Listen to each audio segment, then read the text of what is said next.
Good morning बच्चों। मैं अनुराधा राजपूत आपकी पर्यावरण की अध्यापिका और आज मैं आपको पढ़ाने जा रही हूँ पर्यावरण का पाठ 20 जिसका नाम है किसके जंगल। जंगल की बेटी, सोच सकते हो ये बच्चे पोटलियाँ लेकर जंगल में क्या करने जा रहे होंगे। जानोगे तो तुम्हारा मन भी चाहेगा तुम ऐसे करो।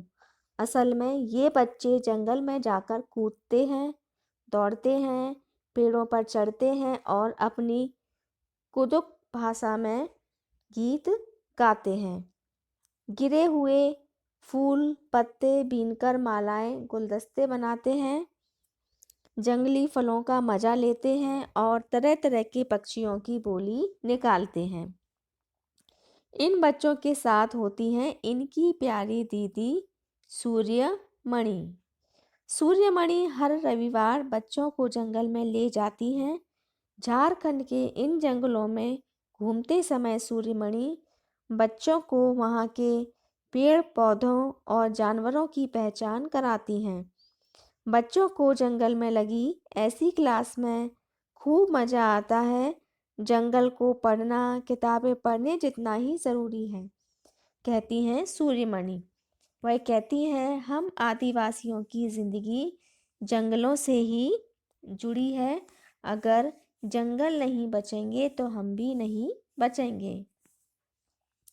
ये जो तस्वीर आपको दिखाई दे रही है, इस तस्वीर में ये जो महिला है ये है सूर्यमणि और उनके साथ ही जो बच्चे जा रहे हैं वो इनके गांव के बच्चे हैं जो हर रविवार को जंगल में जाते हैं और सूर्यमणि वहाँ पर इनको पेड़ पौधे जानवरों आदि के बारे में बताती हैं।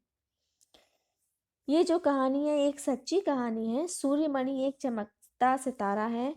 चमकते सितारे उन साधारण लड़कियों की असाधारण कहानियां हैं जिन्होंने स्कूल जाकर अपनी जिंदगी बदल ली। सूर्यमणि का बचपन। बचपन से ही सूर्यमणि को जंगल से बहुत लगाव था।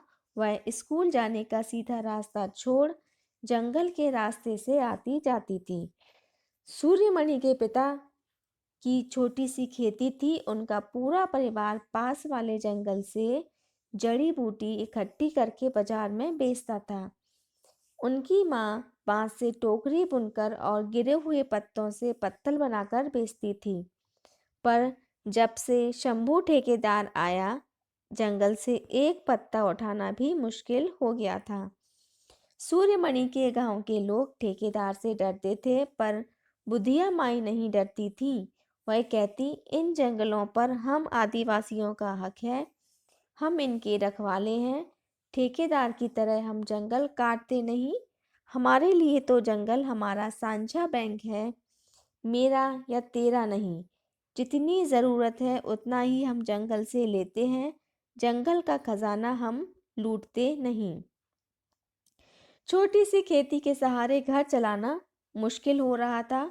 सूर्यमणि के पिता काम की तलाश में शहर के पास ही रहने लगे, पर फिर भी हालात नहीं बदले।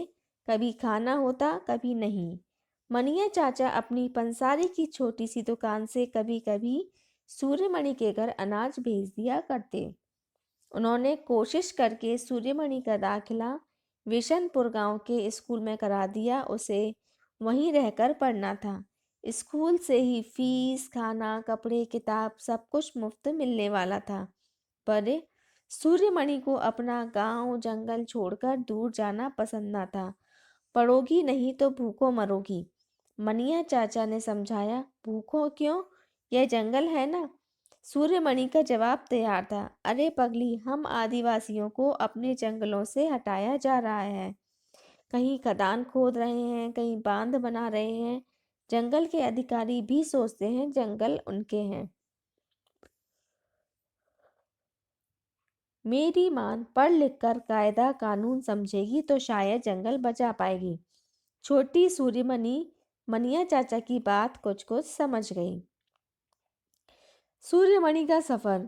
बिशनपुर गांव के स्कूल देखते ही सूर्यमणि का मन खिल उठा। स्कूल घने जंगल के पास जो थे। स्कूल में सूर्यमणि ने खूब मेहनत की और स्कॉलरशिप लेकर बीए पास किया। वह गांव की ऐसी पहली लड़की थी। कॉलेज में उसकी पहचान वासवी दीदी से हुई, जो पत्रकार थी। उनके साथ मिलकर सूर्यमणि झारखंड जंगल बचाव आंदोलन का काम करने लगी। इस काम के लिए उसे जगह जगह दूर शहर में जाना पड़ता। उसके पिताजी को यह बात पसंद ना थी, पर सूर्यमणि ने जंगल बचाने का काम भी जारी रखा और गांव वालों के हक के लिए भी लड़ना शुरू किया। इसमें उसका साथ दिया उसके बचपन के साथी विजय ने। सूर्यमणि का एक सपना था कि वह अपने कुरुक समाज की पहचान बनाए। आदिवासी होने पर जो गर्व उसे महसूस होता है, वह सभी गांव वालों को भी हो। सूर्यमणि का एक और साथी था मिर्ची, जो दिन रात उसके साथ रहता। सूर्यमणि अपने सपने और मन की हर बात उसे बताती। मिर्ची सुनता और कहता ची ची ची। सूर्यमणि का तोरंग।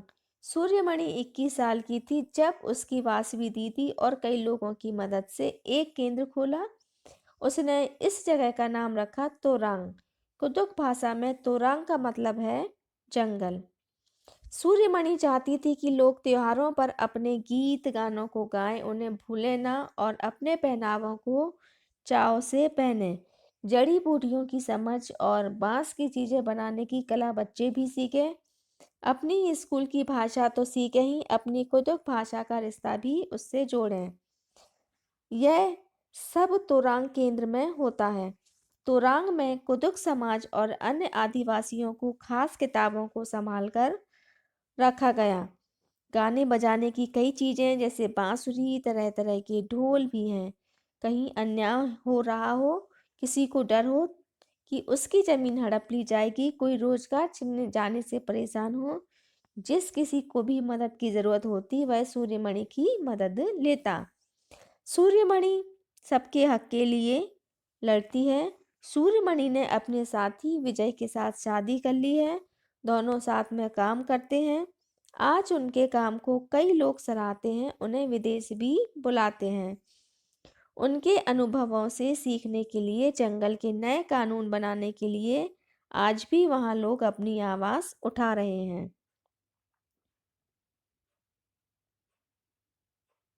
हम आदिवासियों के लिए जंगल ही सब कुछ है। हम एक दिन भी जंगल से दूर रह नहीं सकते। तरक्की के नाम पर जंगल में सरकार द्वारा बहुत से प्रोजेक्ट्स चलाए जा रहे हैं। कहीं बांध बन रहे हैं तो कहीं फैक्ट्री। जंगल जिस पर हमारा अधिकार है, उसे हमसे छीना जा रहा है। इन प्रोजेक्ट्स के चलते यह सोचने की ज़रूरत है कि हम आदिवासी कहाँ जाएंगे और रोजी रोटी का क्या होगा। इन जंगलों में रहने वाले लाखों जानवर कहाँ जाएंगे। अगर जंगल ना रहे, खानों में से एल्यूमिनियम जैसे खनिज निकालकर जमीन को खोखला कर दें, तो बचेगा क्या? सिर्फ दूषित हवा और पानी और मीलों दूर तक फैली बंजर जमीन। मिजोरम में खेती की लॉटरी। झारखंड के जंगलों के बारे में तुमने सूर्यमणि की कहानी में पढ़ा। अब तुम्हें मिजोरम राज्य के पहाड़ों पर कैसे जंगल होते हैं, वहाँ लोग कैसे रहते हैं, कैसे खेती करते हैं, उसके बारे में बताते हैं। टन टन टन स्कूल छूटने की घंटी बजते ही लौमटे आ डिंगा डिंकी माँ ने अपने बस्ते उठाए और चल दिए घर की ओर। बीच में सभी ने झरने से पानी पिया, वहीं पर रखे बांस के बने कप में। आज सभी बच्चे ही नहीं, उनके साइमा सर भी गांव पहुंचने की जल्दी में है। आज शाम गांव की खास सभा बैठने वाली है।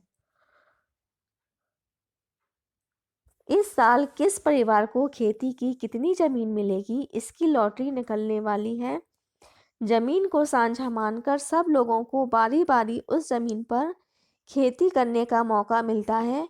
बांस के एक सुंदर बर्तन को हिलाकर उसमें से पर्ची निकाली गई। वाह!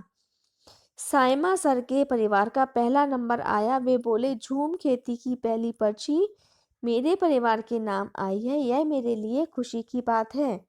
मगर इस साल हम ज़्यादा ज़मीन नहीं ले पाएंगे। पिछली बार मैंने ज़्यादा ज़मीन ले ली थी और मैं अपनी जिम्मेदारी पूरी नहीं कर पाया था। मेरी बहन जीरी की शादी के बाद स्कूल की नौकरी के साथ अकेले खेती का काम करना मेरे लिए मुश्किल है। साइमा सर ने तीन टीन जमीन मांग ली। छोटी मातनी पूछ बैठी, 3 टीन जमीन? चामुई ने समझाया, 1 टीन बीज हम जितनी जमीन में बोते हैं उसे ही 1 टीन जमीन बोलते हैं। धीरे धीरे ऐसी ही लॉटरी से गांव के सभी परिवारों को खेती के लिए बाकी जमीन मिल गई। झूम खेती, जो मिजोरम है वहाँ पे झूम खेती की जाती है। तो झूम खेती का तरीका निराला है। एक फसल कटने के बाद जमीन को कुछ साल तक आराम करने देते हैं, उसमें खेती नहीं करते। इस जगह जो बांस या जंगल उग जाता है उसे उखाड़ते नहीं, बस गिराकर जला देते हैं। यह राख जमीन में खाद का काम करती है। जमीन को जलाते हुए आसपास के पेड़ ना जलें, जंगलों को नुकसान ना पहुंचे, यह भी देखना पड़ता है।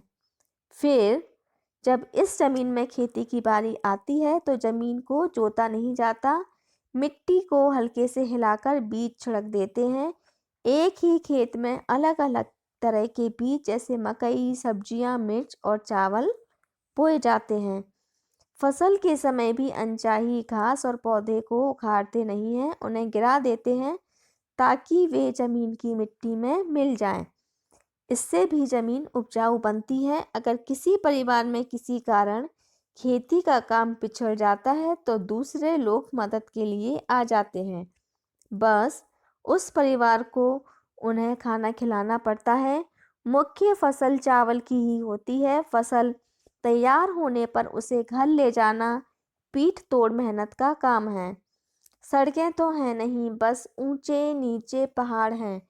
पीठ पर ही लाद कर सारी फसल इन रास्तों से घर तक लानी पड़ती है। कई हफ्ते लग जाते हैं।